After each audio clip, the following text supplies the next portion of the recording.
Welcome to the Viking Home Companion. You know, not too long ago, Halfdan got himself a new longboat. And he was so happy with this new longboat of his that he decided he wanted to go a Viking. Now this was a problem because that boat got about 30 oars to a side there, and that's more able-bodied men than we got in the whole village to row it. So we had to go up to the big town, up to Viborg there, and of course Norseman being, but Norseman is, all we had to do was get in the middle of town and yell, "Hey, who wants to go Viking?" And we get a whole chorus of, "Yeah, sure, you betcha." The next thing you know, we not only had enough men for his boat, we got 2 more boats going. Now we did have to go back to Skogmere first and pick up the berserkers, because you don't dare go a Viking and leave the berserkers behind. Believe me, you don't want to have to deal with them when you get back and they find out they weren't invited to the party. So we ended up with 3 of them on our boat. We ended up with Bjarki Axecatcher, Bjorn Saxonbane, and Hakon the Lame. Now, if you've ever been to Viking before, you know it takes a little while to get over there to England. And we got out there on the North Sea and everything was going just fine until the wind died down. So we had to break out the oars and start to row. So we take Wiglaf, we give him a drum, and we put him in the back of the boat to help us keep time. Boom, stroke, boom, stroke, boom, stroke, and off we go.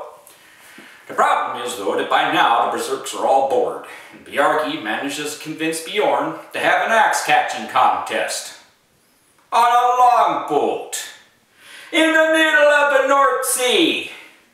Well, nothing anybody could say could change their mind, so Bjarki got up in the front of the boat, Bjorn got up in the back of the boat, and they started throwing the axe back and forth. Well, we didn't need a drum to keep time anymore, it was pretty easy. Stroke, duck, stroke, duck, stroke, duck, stroke, duck. And we're yelling and screaming at the 2 of them to knock it off, but you know, they're having so much fun, they just ain't paying any attention to us. But then, you know, Bjarki starts to get just a little bit upset, because he is the champion axe catcher whole village there. Bjorn wasn't missing none of these. So he picked up another axe and started throwing it, and boy, he took off like a shot. Stroke, duck, stroke, duck, stroke, duck, stroke, duck. And we're yelling and screaming at the 2 of them to knock it off. We go right between the other 2 boats, had to stick their oars up in the air so we didn't cut them off. Finally, Bjorn misses his hold on the axe, it turns sideways in his hand, hits him in the head, and knocks him out. Whew, we just kind of let the oars dangle in the water there for a little while.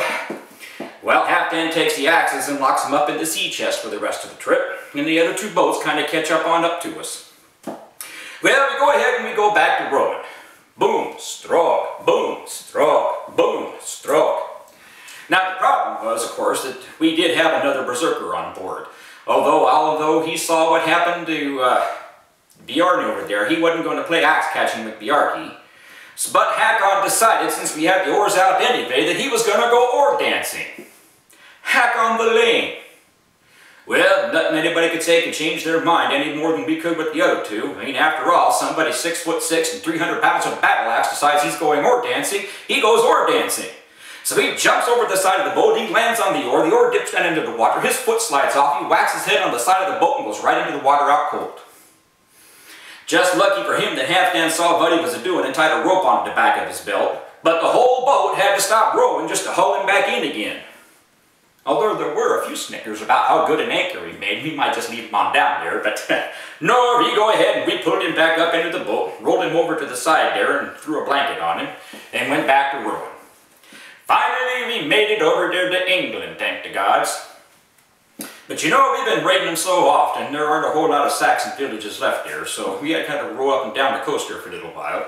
We finally managed to spot one, and we pulled up onto the beach. By now, of course, the berserks are all bored again, so they ran right off the front of the boat into the water, up onto the beach, and there they go.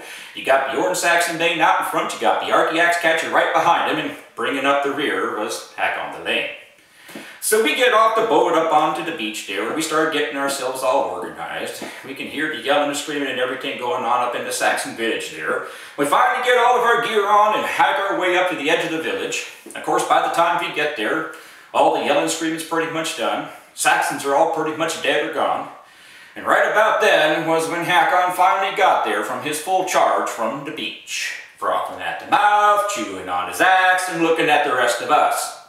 So we figured we'd better give him something to do. So we had him help us round up the livestock.